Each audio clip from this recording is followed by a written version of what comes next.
uma grande honra estar presente aqui nesse ambiente maravilhoso. Dá licença, tem que fazer uma coisa aqui. Tenho que dar um...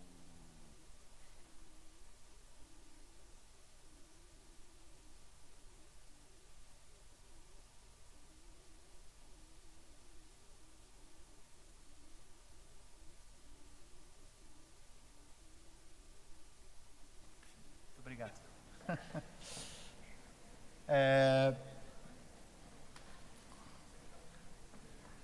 Se todos nós tivéssemos um pouco mais de sensibilidade nesse momento, alguns se emocionam, outros se sentem à vontade, mas alguns de vocês sabem que aqui a gente não está sozinho. Que existem muitos irmãos nossos a trabalharem muito mais do que a gente, ajudando nesse momento, através das energias fluídicas de todos vocês, há pessoas aqui necessitadas, não só de conhecimento, mas de apoio técnico e médico, como há regiões do nosso planeta inteiro. E estar presente nesse ambiente, junto com vocês e ter sido convidado, me faz me sentir extremamente honrado. Sou um pouco novo. Eu dediquei a minha vida mais aos estudos médicos até o momento, apesar de ter nascido num berço espírita. E recentemente eu vim a trabalhar mais com o espiritismo e a estudar mais profundamente aquilo que eu já vinha conhecendo há algum tempo. E eu vou partilhar com vocês um pouco desse conhecimento. A minha especialidade médica é a psiquiatria, eu cuido de crianças e a gente tenta fazer com que esses novos seres que vêm ao nosso planeta se recuperar, como nós estamos aqui também. Fazer com que eles cresçam e passem por uma infância em que eles possam ter a oportunidade de ganhar o máximo de conhecimento para podermos se modificar moralmente. E o autismo talvez seja um dos problemas psiquiátricos que mais impactam nessa dificuldade no contato com o mundo. Esse aprendizado que eu venho tendo com o autismo é o que me fez voltar a estudar o espiritismo. Ver as famílias com autismo dentro de suas casas vencerem através do amor motiva qualquer um a estudar algo além daquilo que a medicina tradicional pode trazer para a gente. É chegado um tempo em que a gente precisa mudar. É chegado um momento onde o planeta irá mudar para uma fase de regeneração. E as reencarnações expiatórias, elas têm vindo de uma forma muito intensa, uma quantidade muito grande. E isso não é à toa. Como que com tanta tecnologia, com tanta capacidade médica, a gente não conseguiria prever uma situação que nem essa? E o aumento das doenças endocrinológicas, imunológicas, neurológicas, acontece de uma forma gritante, advindas de algo que a gente chama de epigenética, que eu vou ensinar um pouquinho para vocês hoje, e talvez um pouco amanhã, mas sempre com uma explicação lá de cima, que possa nos dar um entendimento melhor, e a partir daí, compreendendo as coisas, nós que somos um pouco filhos de São Tomé, não cremos só por ouvirmos ou termos fé, nós precisamos das comprovações científicas. Então Jesus rapidamente e prontamente nos manda essas comprovações. E aí a gente passa a acreditar. Epigenética é uma forma nova de se enxergar a genética pela ciência. Então, como é que funciona isso? Até a década de 60, a gente achava que o ambiente é que ia transformando o ser humano, o bebê e a criança, e a partir do estímulo do ambiente, a criança se tornava um adulto com todo o conhecimento que aquela família poderia dar, com toda a saúde que aquele ambiente familiar poderia dar. Mas com a revolução da genética, foi muito interessante que a partir daí, a gente começou a entender que não, que tudo era genética. Então você nascia com predisposição de tudo. Se fosse para você ter um câncer, você nascia com a genética do câncer e uma hora o câncer ia desenvolver na sua vida. Se você fosse nascer com diabetes, você já tinha isso na sua genética e não tinha muito que você pudesse fazer para evitar isso.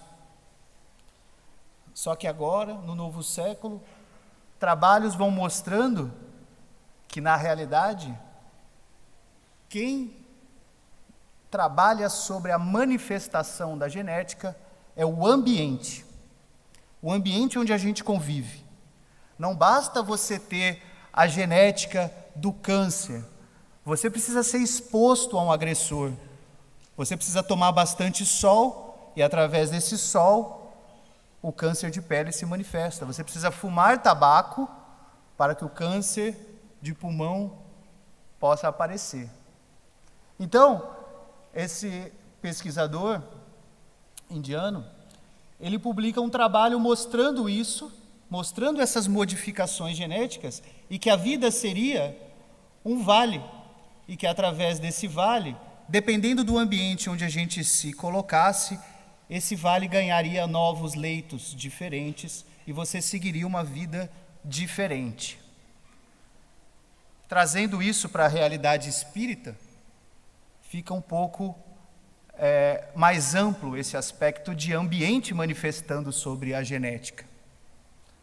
Então, quando a gente tem a genética, antes mesmo de você nascer, no momento em que o perispírito se conecta ao corpo, em momentos muito precoces após a concepção, esse perispírito com as marcas que temos de todo o nosso passado, coisas boas e coisas ruins que fizemos, já começa a atuar sobre a genética. O nosso corpo físico, através do amor dos nossos pais ou das dificuldades que eles têm, já começam a afetar epigeneticamente a nossa formação. O ambiente onde frequentamos e principalmente o ambiente espiritual onde estamos. Pois não adianta você ter um perispírito lindo, mas os seus pensamentos serem ruins. Porque se moralmente e os seus pensamentos não forem bons, você pode se encontrar em vida nas trevas. E essas trevas podem influenciar a sua genética e manifestar doenças, como vimos em exemplos na aula do nosso querido Dr. Sérgio. No caso do autismo, essa epigenética começa a influenciar a gente muito antes da gente nascer, como vocês vão ver, mas principalmente se instala na fase da formação dos gametas e numa fase muito precoce, na primeira divisão de células, até chegar numa fase de blastocisto. Essa epigenética onde o autismo se instala, onde ocorrem erros genéticos importantes e que a gente ainda está descobrindo. Nós estamos na base de 40% das alterações já descobertas, elas se instalam na maior parte das vezes nessa fase, e a partir daí começam a gerar inúmeros erros metabólicos, imunológicos e na formação do nosso cérebro.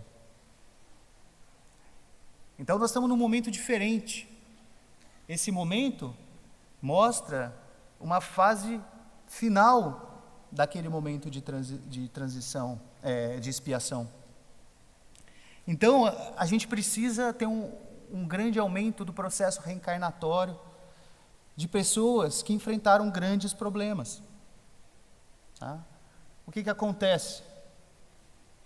Nós temos aqui, na década de 60, os trabalhos publicados com incidência de autismo mostrando 1 para cada 20 mil casos, e hoje, 1 para cada 100 nascidos. Por que essa incidência aumenta tanto? Existe hipótese de que aumentamos também a capacidade de fazer o diagnóstico, como previa um médico querido, conhecido nosso, Dr. Bezerra de Menezes, em que na época em que o Espiritismo começou a estudar o autismo, ele falava: existem muito mais autismos do que a gente pode conhecer. E a humanidade vem descobrindo exatamente isso. E autismo não é só aquele caso clássico com grandes deficiências que não falam. A gente encontra inúmeros casos de autismo, aliás, a maior parte deles, 70% deles,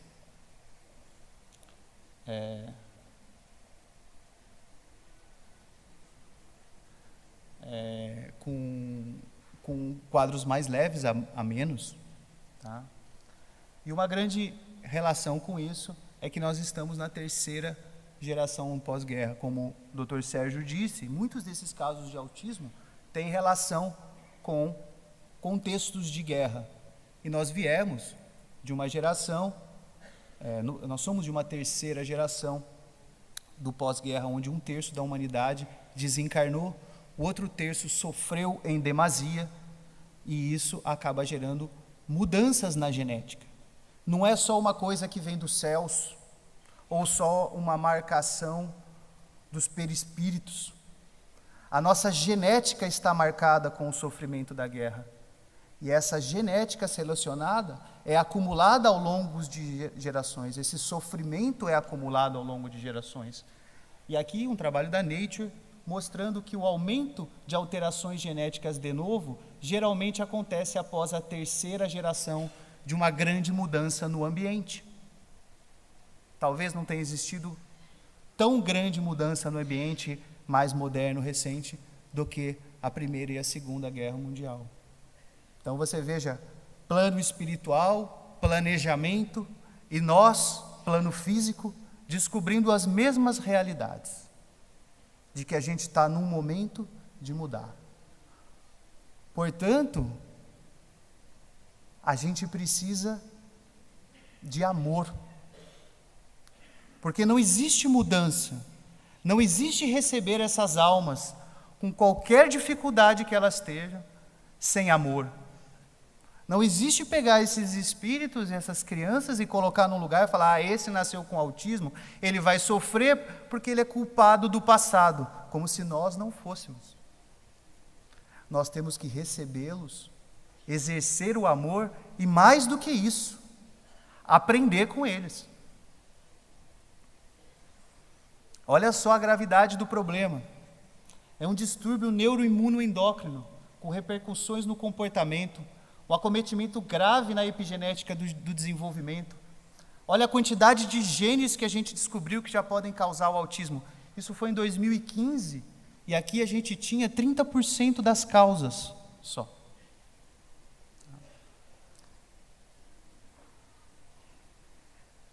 Só para vocês observarem, olha a forma como as alterações genéticas se comunicam entre si, gerando variações enormes de quadros clínicos que a gente pode ter.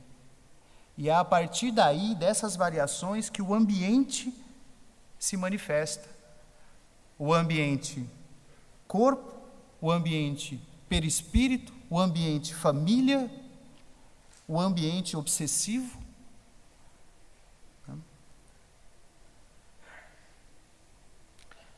Então, acomete em fases muito precoces do desenvolvimento. Como vocês podem ver aqui, aquelas alterações genéticas vão mudar a forma com que os neurônios se conectam. Tá? Vão mudar a forma como os neurônios migram através das substâncias quimiotáticas. São proteínas que fazem com que cada neurônio chegue no seu local exato. Aqueles trilhões de neurônios que a gente tem, eles seguem caminhos exatos, e essas alterações genéticas modificam esses caminhos. O processo de mielinização, que é o neurônio, quando ele é encapado com uma capa de gordura para que ele faça a sua função de uma forma mais eficiente, esse processo ele é modificado nos pacientes com autismo. A poda neural, que é a seleção dos neurônios, que eu vou ensinar para vocês daqui a pouco, ela acontece de uma forma totalmente distorcida nos pacientes com autismo, e isso pode fazer com que eles tenham repercussões neurológicas muito importantes. Olha que interessante, assim como modificamos essa epigenética para causar essas alterações, vocês viram casos que a gente atende lá no Rio de Janeiro, em que uma bênção, uma oportunidade de tratamento do ambiente espiritual também pode modificar a genética no sentido de melhorar essas condições. Como é que muda? É um milagre que acontece no cérebro? Não. O ambiente de trabalho mediúnico modifica aquelas moléculas de DNA e as proteínas começam a se movimentar e trabalhar de forma diferente, gerando comportamentos e sintomas melhores. Assim como a gente pode ter a epigenética trabalhando de forma negativa, a gente pode ter a epigenética trabalhando de forma positiva. E essa é a nossa missão como médicos, como família, como terapeutas.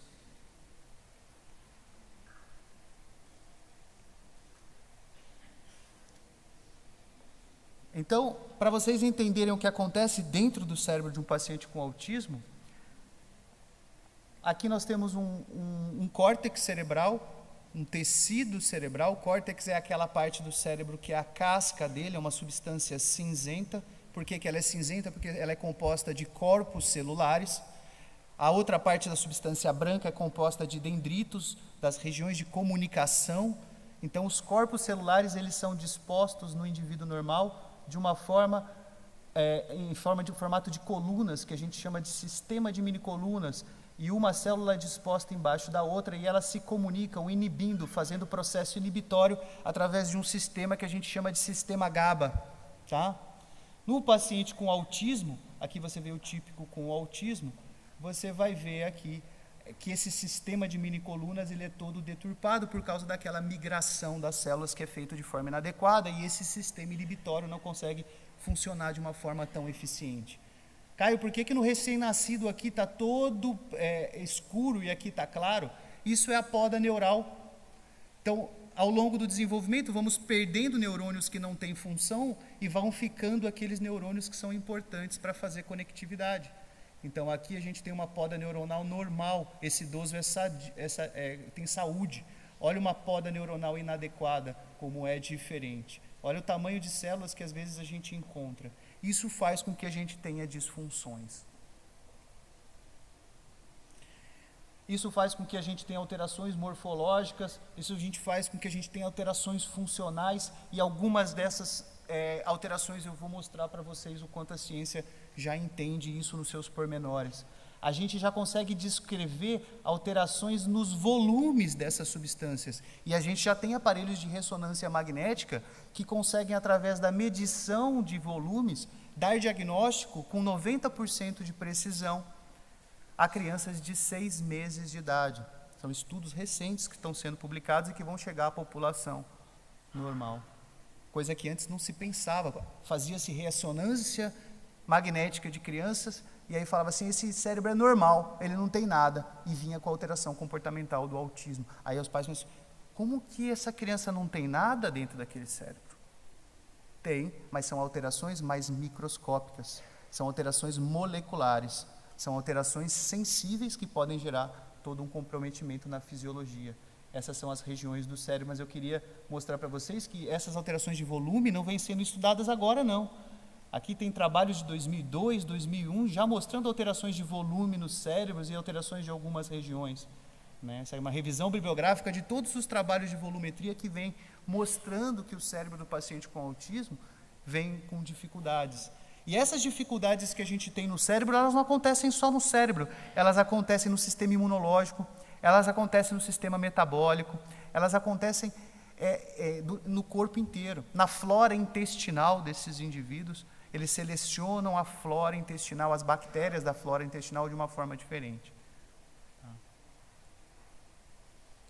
E é muito interessante, porque a conectividade, então, passa a ser diferente. Quando eu tenho um metabolismo e quando eu tenho uma alteração morfológica diferente naquele cérebro, a conexão entre esses neurônios começam a mudar. Mas aí que o entendimento do que a gente vem conhecendo sobre o espiritismo hoje começa a se conectar com a ciência. E aí as explicações de um lado e de outro passam a ser uma só. Por quê? Elas nunca foram diferentes. Mas o homem gosta de separar as coisas, e aí ele vai separando. Só que num momento tudo se unirá de novo.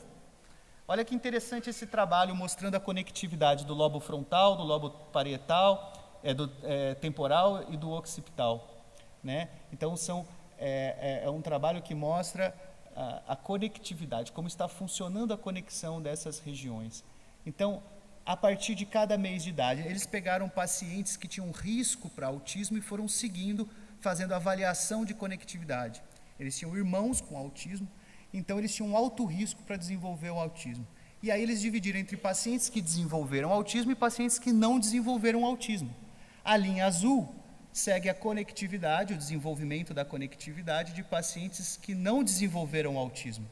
E a linha vermelha segue pacientes que tinham alteração, que tinham conectividade, que desenvolveram o autismo.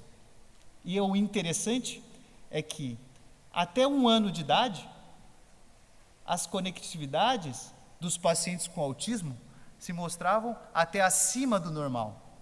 Por quê? Porque aquele cérebro estava muito excitado.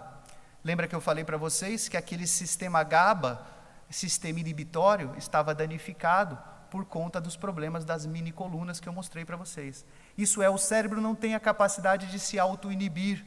E a partir daí, ele fica um cérebro mais excitado do que o normal, né? Vocês vão ver lá para frente que as descrições dos grandes espíritos que tentam ensinar a gente mostram que é um grande sofrimento para as crianças que têm o autismo fazerem o processo de encarnação.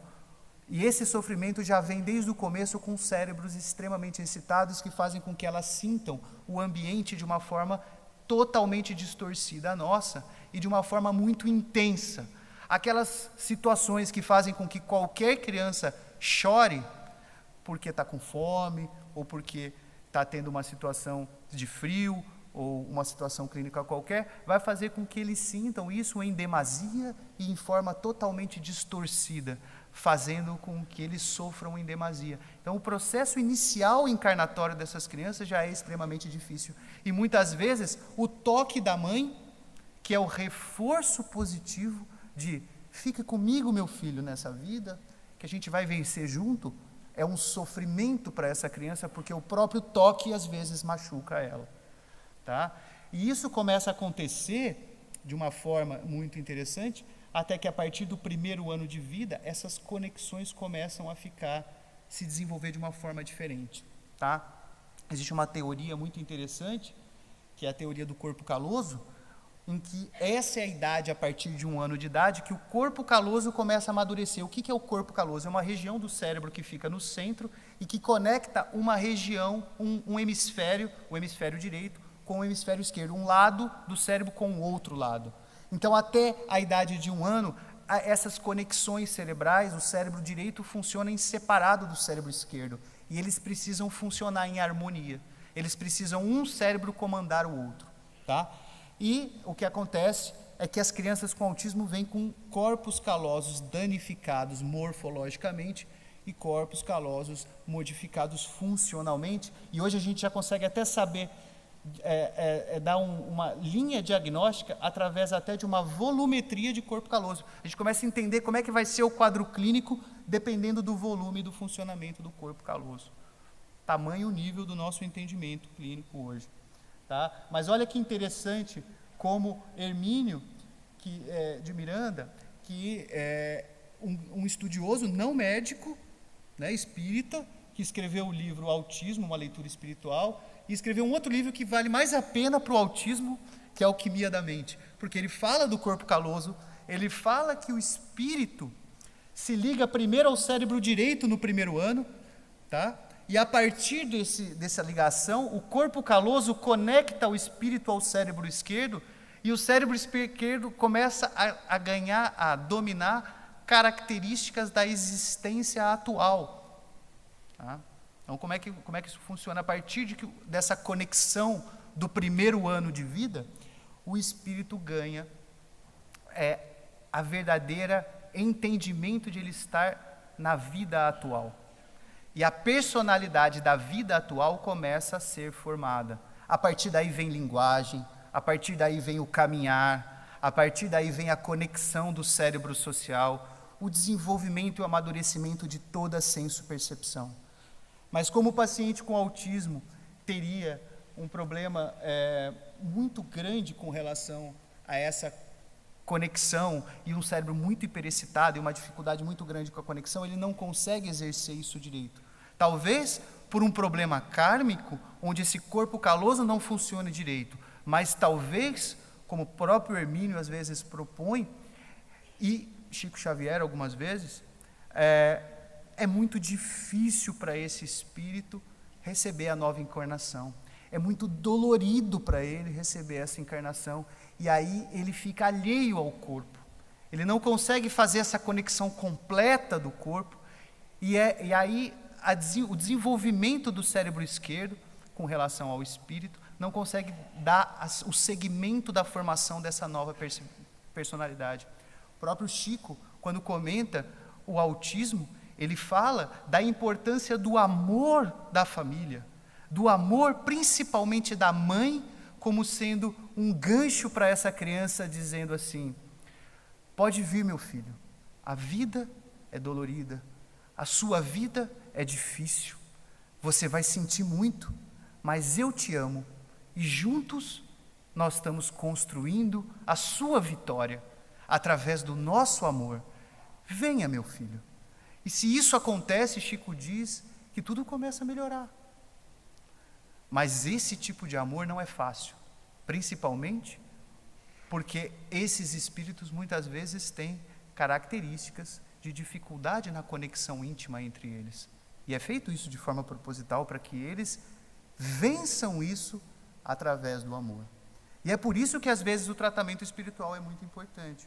Olha só uma outra questão quanto à conectividade que vocês vão aprender hoje. A amígdala, que é uma região do cérebro que fica no centro dela, conecta exatamente todo o cérebro à nossa afetividade. Ela é um verdadeiro cérebro afetivo. Tudo que você vê, tudo que você sente, tudo que você toca, passa pela amígdala e te dá um caráter afetivo. Enquanto essa amígdala está primitiva, ela não tem inibição, ela está muito hiperexcitada, isso acontece em todas as crianças, eu ainda não consigo ter essa conexão tão afetiva com o ambiente. E o paciente com autismo, às vezes, tem uma amígdala desse jeito pela vida toda, primitiva, de antes de 1 ano de idade. Olha que interessante. Ele tem um aspecto anormal e essas conexões fazem com que ele receba os estímulos todos do ambiente como nocivos, porque essa amígdala não se inibe. Constantemente vocês veem essas crianças sem medo, elas saem correndo, são agitadas e não têm medo de nada, sobem nas árvores, sobem no muro e não têm medo de cair. Por quê? Porque a amígdala ainda é primitiva e não tem um contexto inibitório, ela não consegue avaliar afetivamente aquela situação. E aí ela faz uma avaliação aversiva do ambiente. E a partir daí, quando a avaliação aversiva é muito forte, para inibir a amígdala e ela não sofrer tanto, o que ela faz? Promove a dor. Já vimos adolescentes depressivos se cortarem porque eles estão sofrendo muito. Por que eles se cortam? Por que o paciente autismo se agride? Porque na hora que ele agride, ele promove uma alteração, uma sensação que é mais forte, mais poderosa do que a dor mental, do que a dor do sofrimento. E aí ele consegue inibir um pouco aquele sofrimento. Tá? Agora, conforme aquele amor vai penetrando, e essa criança vai fazendo todo o tratamento, e a gente vai evoluindo com relação ao processo epigenético de mudança dessa criança, essas conexões começam a acontecer. O cérebro inibitório da criança começa a trabalhar, e a amígdala também amadurece. Tá? E aí, vocês vão ver o início do cérebro social, o início do relacionamento. E começa justamente com o quê? Isso é um trabalho da Nature, de 2015. O primeiro sinal de amadurecimento da amígdala em todos nós é a sensação de medo. Todas as crianças passam por isso. E tem crianças com autismo que começam a ter essas primeiras sensações de medo com 8, com 9, com 15 anos. Eu não preciso dizer que essa sensação de medo não vem fraquinha e pequenininha. Vem uma sensação de medo extrema e que precisa de tratamento. Mas a partir daí eu passo a interpretar faces, eu passo a modular minha memória emocional, e aí eu começo a ter uma coisa que a gente chama de cognição social, que são as pistas sociais do ambiente. Tá? Então aí eu tenho o input visual da face, o input auditório, a senso-percepção começa a se modular, e a partir dessa modulação da senso-percepção, eu passo a sentir o ambiente mais próximo daquilo que é o ambiente real. E aí eu começo um processo de saída do autismo. Tá?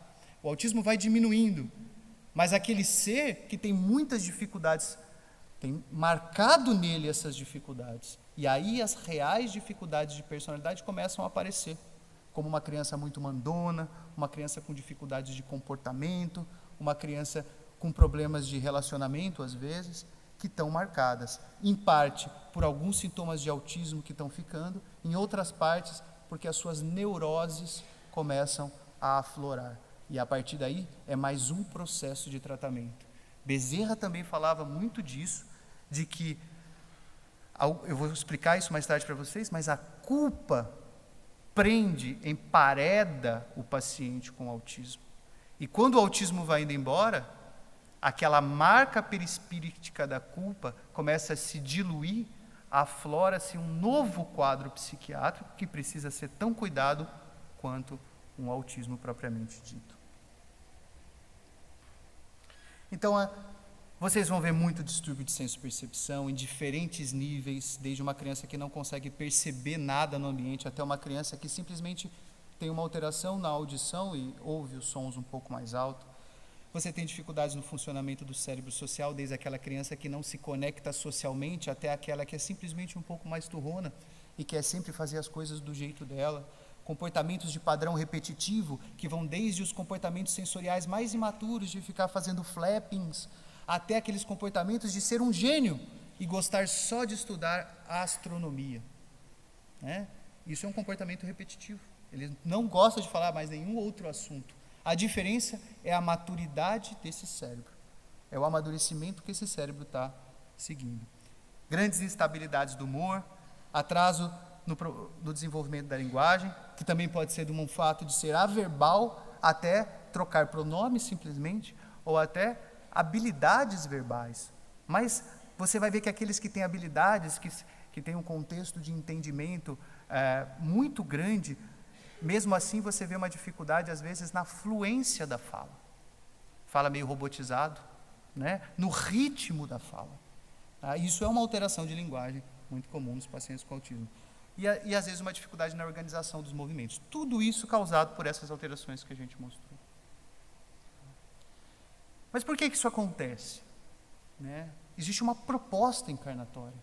Todo esse sofrimento são crianças que ficam 8 vezes mais doentes clinicamente do que a população normal. Eles pegam 8 vezes mais gripe, eles ficam 8 vezes com mais alergia, eles pegam mais infecções, eles morrem 10 anos mais cedo normalmente do que a população normal. Eles fazem uma coisa que a gente chama de estresse oxidativo, que é o acúmulo do estresse do ambiente, aquele que a gente tem quando a gente volta cansado do trabalho. Eles têm isso 8 vezes mais que a gente. Eles sofrem muito mais. E por quê?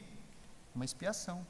Como o Dr. Sérgio viu, e a gente vai ver aqui num caso, são frutos geralmente de problemas de guerra. Problemas onde a gente tem um compromisso de existencial muito problemático e que eles precisam retomar o seu crescimento, se modificar. E para a família é um grande trabalho de exercício da lei do amor. Tá? É muito importante isso, porque isso não é assim, eu vou cuidar do meu filho do autismo porque eu vou ajudá-lo a vencer. E você? Você não tem nada para vencer? Mas eu tenho um parente, eu tenho um irmão, tadinho dele, ele tem um filho com autismo. E o seu amor para com o seu sobrinho, e o seu suporte para com o seu irmão. Tá? É um trabalho comunitário, né? Recentemente, uma grande onda de inclusão dos pacientes com autismo tem dominado o Brasil e tem dominado o Rio de Janeiro principalmente, e as crianças com autismo estão indo às escolas típicas, supervisionadas pelos terapeutas, e vocês não têm ideia como aquilo é lindo, como todas as crianças crescem e vão dar cuidados àquele, vão dar amor àquele colega, vão ajudá-lo a falar, vão ajudá-lo a se comunicar com a professora, e a partir daí, todos na sociedade exercem essa lei do amor. Então, o Dr. Sérgio mostrou um caso um pouco mais antigo de autismo, mas a gente abriu um caso recentemente, agora em maio, de um rapaz que estava internado na UTI, e a gente precisou colocar ele de urgência, porque ele estava também com uma pneumonia, e de um autismo não verbal, com as mesmas dificuldades, e eu não preciso me estender, mas é a mesma coisa. Seu doutor. 5 minutos. 3 minutos. Aqui tem 10 minutos. Está escrito aqui, pode vir ver. Então os 30... Ah, não, tá certo. Acaba com 40, né? Pode ficar tranquilo. Eu que me enganei, achei que eram 45, mas é 40, tá certo. Não vou me estender, vai dar para falar tudo. Fiquem tranquilos. Não vou me estender porque a gente já falou disso. Um agente bélico que despendia bombas, né, numa população que faleceu, teve problemas de desencarnação por causa disso, e a gente teve que atender a todos. Mas como é que funciona isso? Né? Ao meu ver, existem 2 tipos de encarnação, e eu me baseei em um pouco do trabalho de Bezerra de Menezes e de Joana de Ângeles por Divaldo, para a gente poder dividir um pouco esse tipo. Então você tem aquele tipo de autismo mais grave, que tem um comprometimento muito sério, onde você tem um quadro de severa dissociação, uma dificuldade muito grande de o espírito realmente entrar naquele organismo. E a partir daí você tem um quadro muito severo, tá? De difícil acesso até da clínica. E a melhor forma de a gente conseguir abordar isso é com muito amor. Necessariamente reuniões de desobsessão. A gente não vai conseguir no futuro trabalhar com esse tipo de criança, com esse tipo de contexto, sem a reunião de desobsessão. Se a gente pudesse publicar, e a gente vai poder, a diferença que é um trabalho terapêutico com reunião de desobsessão e sem reunião de desobsessão, vocês não iriam sentir a diferença. E óbvio, o trabalho sobre a matéria é o trabalho clínico, que todo mundo descreve muito bem. E um tipo de encarnação de expiação planejada por culpa, tá? Onde você começa essa encarnação preso por essa culpa através do amor e do trabalho de toda uma comunidade. Essa culpa, a criança vai saindo e ela vai entrando na existência atual, e a partir daí você consegue um tratamento espiritual com o processo de aceitação da existência, um tratamento do processo obsessivo, auto-obsessivo e heteroobsessivo. Então não tem como, sem reunião de desobsessão, a gente tirar isso. E tratamento das neuroses e do quadro clínico do próprio indivíduo, que aí começa a aparecer as dificuldades individuais. E aí a gente começa o tratamento da personalidade do progresso. Vejam que ao lado tem uma seta muito importante, que isso depende do mérito encarnatório daquela criança e daquela família. Não é só ir na centro espírita ou ir na igreja e fazer oração. A gente precisa se modificar, porque já é hora, não tem outro tempo da gente se modificar, não vai ter próxima encarnação para a maior parte de nós. A gente precisa fazer essa modificação agora, porque o mundo vai entrar num momento onde esse tipo de alteração não vai ser mais possível. Precisariam existir uma encarnação em outros mundos. Então, crianças destruídas pela consciência culpada e pelas insistências dos perseguidores. Como é que a gente trabalha isso sem trabalhar desobsessão? Né? Paredes do mundo íntimo. A criança que se constrói dentro daquela parede que o torna autista. E aí depois disso, depois do vigoroso processo de autoobsessão, abandono da consciência da vida, dos interesses objetivos.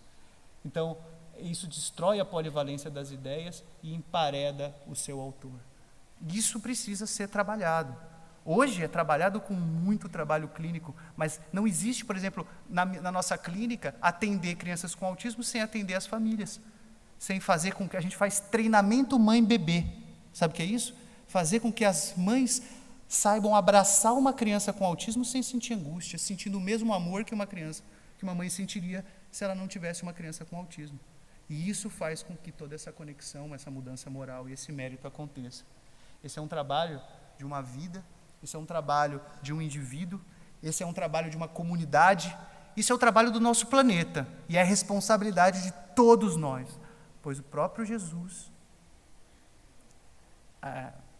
em sua influência, nos diz diariamente que somos nós responsáveis por cuidar de nós mesmos, que Ele tem toda a compaixão do mundo, que Ele nos dá toda a condição do mundo, mas somos nós os responsáveis por cuidar de todos os problemas, de todas as patologias, de todos os nossos passados. Por isso nós temos que se unir, nós temos que nos dar as mãos e a partir daí trabalhar e trabalhar muito em prol da nossa humanidade e em prol do nosso planeta. Isso não é mérito de um paciente vencer uma situação dessa. Isso é mérito da nossa comunidade. Isso é mérito de uma família, isso é mérito de um bairro, isso é mérito de um país, de uma cidade, de um estado e o mérito do mundo. Muito obrigado. Muito obrigado, Sr. Dr. Caio, pela sua apresentação.